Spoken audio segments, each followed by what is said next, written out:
Donc on fait rien. Donc si, mais j'ai dit ce qu'il fallait faire. Il faut les renvoyer chez eux. Il faut les renvoyer chez eux. Compris, mais moi je pense que ça réglera rien. Pour réagir sur mon cher ami Zemmour, on se connaît un petit peu à distance à travers la sphère française, sphère politique française. Il est toujours cocasse de voir un fils d'Algérien jouer à l'arien, jouer le roi plus que le roi lui-même, être plus royaliste que le roi en France, parler d'envahisseur alors qu'il n'est pas là en France depuis si longtemps. Il y est né, mais ses parents sont venus, comme d'autres aussi en réalité. Mais il y a aussi une analyse de fond qu'on doit avoir et on se doit d'être un minimum dans l'anti-victimisation en ce début du XXIe siècle en tant qu'Africain. Comme l'a dit très justement le professeur, on ne peut pas nier, et comme l'a dit en partie Zemmour, nos élites et nous autres Africains, on a une responsabilité dans le fait de laisser croire, en tout cas ceux qui sont les nantis, que l'Europe c'est le paradis sur terre. Que l'Europe, c'est la seule solution pour que l'on puisse s'en sortir. C'est notre jardin d'Éden, alors que sur le continent africain, nous avons quelque part notre jardin d'ébène, si on est capable de pouvoir travailler le sol qui est sous nos pieds. On doit aussi avoir cette acuité, cette capacité à accepter qu'il y a, de part et d'autre, en Afrique, il y a ce qu'on appelle, moi je les appelle les co-contractants de l'impérialisme, que sont nos élites certes, mais il y a aussi l'oligarchie d'Occident, qui par ce procédé du dumping social aspire les nôtres, font venir les nôtres. C'est une classe apatride politique qui est à la tête de ces États, et qui au final rend apatride aussi nos dirigeants qui, en échange d'un certain nombre de biens et de promesses, se laissent corrompre sur ce terrain-là. Donc il y a une responsabilité bicéphale, et il y a une responsabilité aussi de notre population, de toujours penser que le paradis est sous les pieds des autres, au lieu de comprendre qu'on est sous un paradis ici. Zemmour fait son travail. Il faut qu'on soit clair. Je ne prendrai jamais au sérieux quelqu'un qui oublie d'où il vient lui-même. Mais il a parfois raison. Il faut dire la vérité, il a parfois raison. Il oublie simplement que c'est un fils d'Algérien, ce n'est pas un Arien. Quand on voit sa tête, il ne ressemble pas aux Ariens ni aux Scandinaves. Il faut qu'on dise les choses telles qu'elles sont. Et c'est toujours marrant de l'entendre sur ce terrain, mais sur la critique de fond, sur la critique antimondialiste, capable d'accepter que ce qui s'est passé à Lampedusa n'est pas le fait de méchants blancs, c'est aussi le fait de corrompus à la tête de nos États qui font oublier que le paradis se trouve sous nos pieds. Il faut qu'on ait la capacité de le dire. C'est mon point de vue.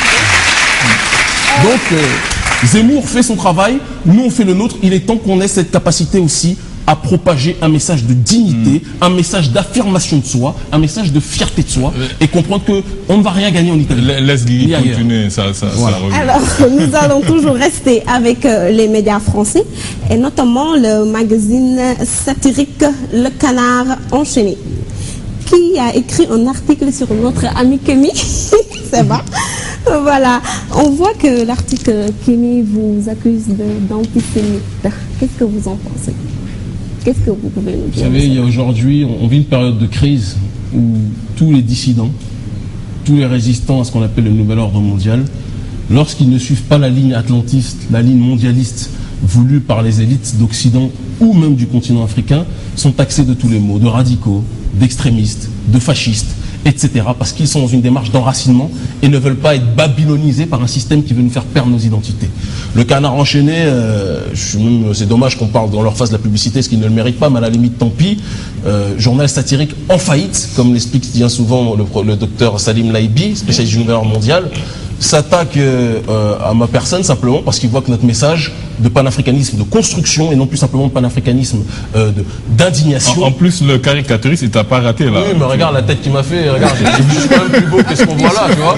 Donc ils veulent vendre du papier, ils attaquent. Il n'y a pas que moi qui ai été attaqué, il y a mon frère Dieudonné et ami Dieudonné qui a été attaqué, il y a mon camarade Alain Soral qui a été attaqué aussi.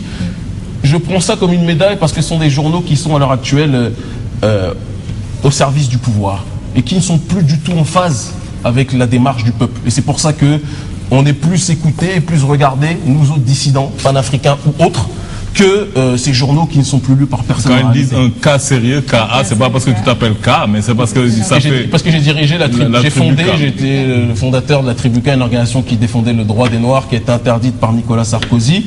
Et donc un cas sérieux parce qu'ils se rendent compte que il y a une tournée, en fait ils font le papier sur la tournée que j'ai fait cette année où il y a eu un nombre record d'influence un petit peu partout, on a fait nos conférences et ça les inquiète parce qu'ils auraient voulu qu'on fasse le Yabon Banania, le noir qui fait du tam-tam, le noir qui est bon exemple pour Zouklov, pour faire du Dombolo.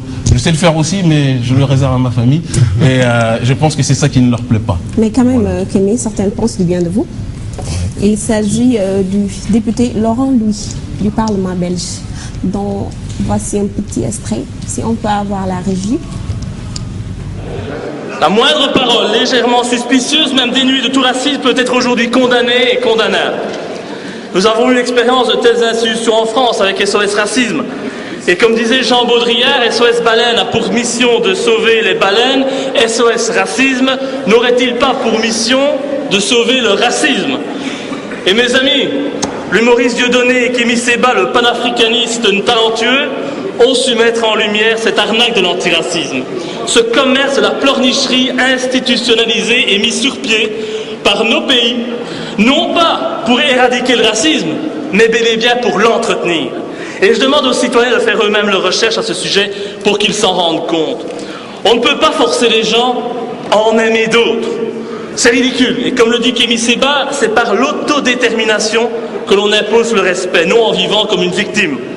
Il faut donc que les étrangers de Belgique soient dans une logique d'autodétermination, d'anti-victimisation et de virilité pour imposer le respect. Et ce n'est pas en quémandant le respect que celui-ci vient à vous, c'est en ayant un comportement exemplaire, sans faille, que l'on évite de se faire marcher dessus. Voilà, un extrait.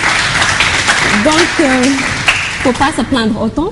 Non, je me plains pas. Comme il y a un Français qui n'est pas algérien qui vous défend. C'est un Belge. Un Belge, oui, un Belge qui n'est pas algérien qui vous défend. Donc je pense que c'est un camarade de lutte en plus. Et je profite de cette tribune pour lui adresser mes respects. Mais ce dont il parle là rejoint ce dont on parlait par rapport à Lampedusa.